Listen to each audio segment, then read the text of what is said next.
Well, well, well. Welcome back to the channel, everybody, and welcome new subscribers. Well, as you can see from the thumbnail, guys, we're going to talk about the drunk narcissist. Never a good thing, is it? Those of you who have experienced a drunk narcissist, you know what I'm talking about. They become extremely obnoxious and nasty, sarcastic, and it really is traumatic for the targets. Now, I just want to start off by saying this in no way is making fun of anybody that has a substance abuse problem and making light of it.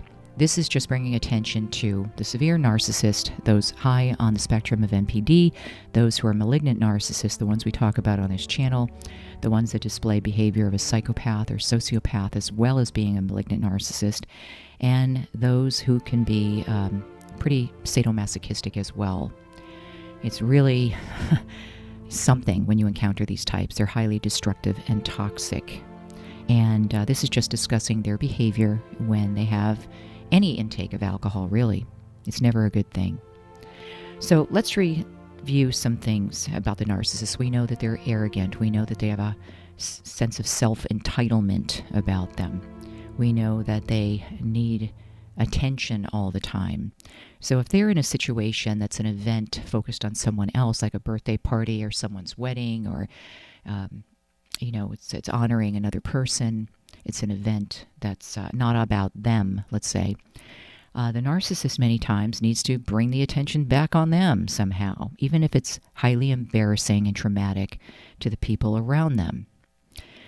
If they're telling jokes, they need the full attention. They're the lampshade on the head person a lot of times, the social butterfly. Now, covert narcissists are more introverted. They're more observing and collecting information to use against people, and they have a different way of presenting themselves, let's say. But the malignant narcissists, the ones that are, more communal, the ones who are more obvious, let's say, it's got to be about them, So once they ingest a little bit of alcohol, it's like truth serum in them. They say what they want to say, do what they want to do, and they don't care anyway about how it affects people, so they really don't care when they have some alcohol in them, how they traumatize or affect people, or whose gathering they ruin. It could be somebody's birthday party they ruin, or somebody's wedding.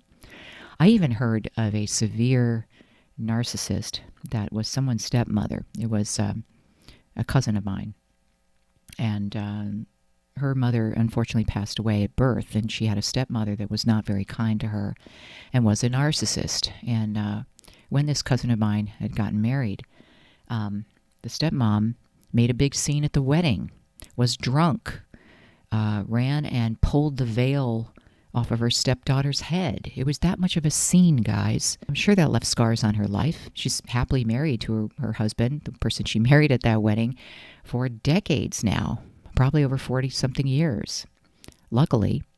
But what a traumatic thing to happen at a wedding. That's what these narcissists are known for. Also, it could be a party that is meant to be happy, or a family event, and of course they have to have the attention placed back on them. So they could become sarcastic, telling jokes that aren't appropriate. They could be flirting with people's spouses inappropriately. Lord knows what they do, but many times it's just shocking for the target or the person that's with them. It's highly embarrassing and traumatic. And what does the narcissist usually do if they're confronted? They're not going to say, "Oh, I'm sorry, I didn't know that hurt you." That's not what's going to come out of their mouth when they're drinking. They're going to become nasty, accusatory, project, start accusing their main supply or whoever's taking the abuse that day of things that they didn't do. They're going to flip the tables and start attacking that form of supply. This has happened many times where it got so bad, the narcissist's partner or person that they went to the event with, the one taking the abuse, had to go home in a cab by themselves or had to walk out because they were in tears. They just couldn't even understand why somebody would ruin something that's a happy event and turn it into such a horrible event. But that's what these narcissists do. Alcohol will just make them bolder with their abuse. And they're not thinking that it's affecting anybody. They can be out and sarcastic and nasty and create scenes while drinking, and then the next day act like nothing happened. The narcissist will feel like, well, so what? Just forget about it. They really don't admit or take accountability for their behavior in any way. But clearly you can see that when they do drink, could even be a small amount, that for the narcissist, it just loosens them up to be more obvious with their abuse and more grandiose with their abuse.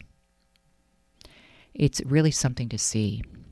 Now, this could be a female narcissist or it could be a male narcissist. Doesn't matter. An alcoholic narcissist is an alcoholic narcissist. And, they'll never seek help for their drinking problem because they don't seek help for themselves at all. They don't think they have a problem. Even if you have it on video, they think they're acting appropriately. It's everyone else's fault. But the sarcasm does a lot of damage.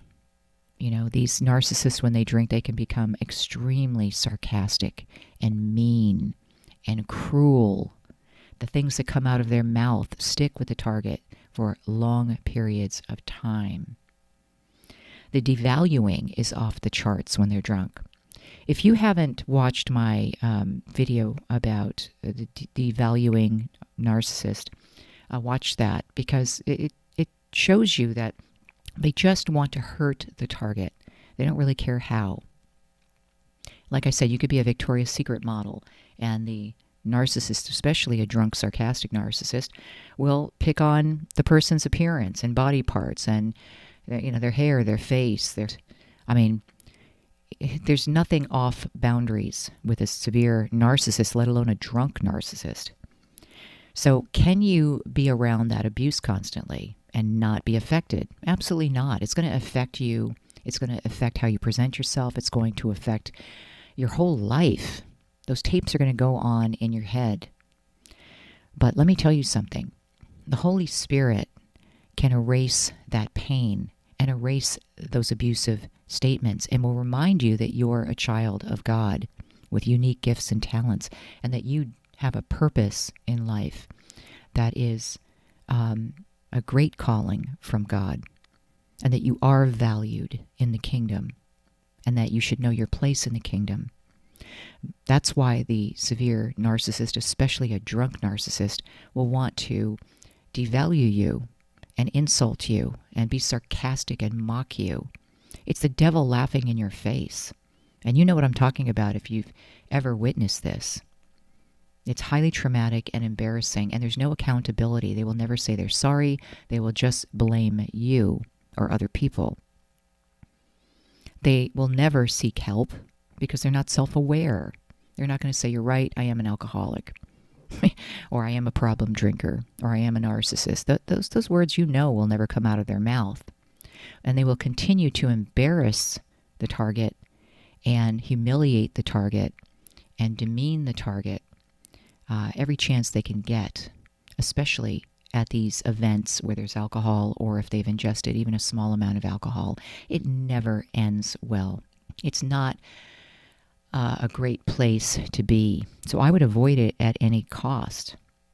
If this has happened in the past, it will happen in the future, and it will escalate. Now, most crimes with narcissists escalate when they're drinking. You know that. Most abusive situations escalate when someone is drinking. Because, their moods, it does not make them feel happier. It makes them feel more depressed and desperate when they drink. And it comes out by attacking, the person they're with or other people. So know the signs, guys. If you have witnessed your severe malignant narcissist after a drink, if they're sarcastic, meaner, cruel, causing scenes, starting fights, humiliating you, just know that gets worse, guys. That gets worse. And if there's absolutely no accountability, you need to stay away from that person and go no contact. Nobody should be shamed, abused, devalued, especially in public. So don't walk home from the next event or take a cab because your narcissist isn't a grown-up yet. I mean, should you be dealing with that? Should you be teaching, manners 101 and life skills 101 to a grown adult? No. That's not what a relationship is about, guys. That's not what it's about. Now, a lot of you could have friends, not intimate partners, but friends that behave this way, that shock you with how cruel they can be. And usually alcohol is behind it, many times, with these types. So you don't need to have friends like that. They're telling you who they are. And when somebody tells you who they are, believe them the first time, as they say. Don't wait. Don't start counting red flags. They're showing you who they are. And the alcohol just brings out the truth like a truth serum. So stay away. Life can be so peaceful and free, and you can get so much done if you're not dealing with this stuff. So many survivors of narcissistic abuse are accomplishing great things because they're not spending their time crying and being in these types of traumatic situations. They're not licking their wounds, wiping their tears, self-isolating, and being abused by this monster all the time. They're actually living free, joy-filled lives and serving God and fulfilling their purpose in a peaceful way from day to day without worrying about being abused or the shoe dropping or being humiliated or traumatized on a daily basis. So think about this, guys. If you've witnessed the drunk narcissist, and the holidays are coming up, so that's why I'm putting this video out now. Look for these signs. The holidays are coming up and alcohol, is many times part of the holidays. So if you are being treated less than, if you're being devalued by the narcissist, notice if they're drinking or not. And they're certainly not going to admit they have a problem. That's just the true colors of the narcissist being exacerbated by the alcohol.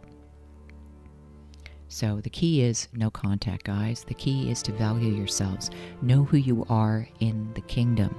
Know what your purpose is in the kingdom. And know that God has a divine calling on your life that does not include being abused on a regular basis or humiliated on a regular basis.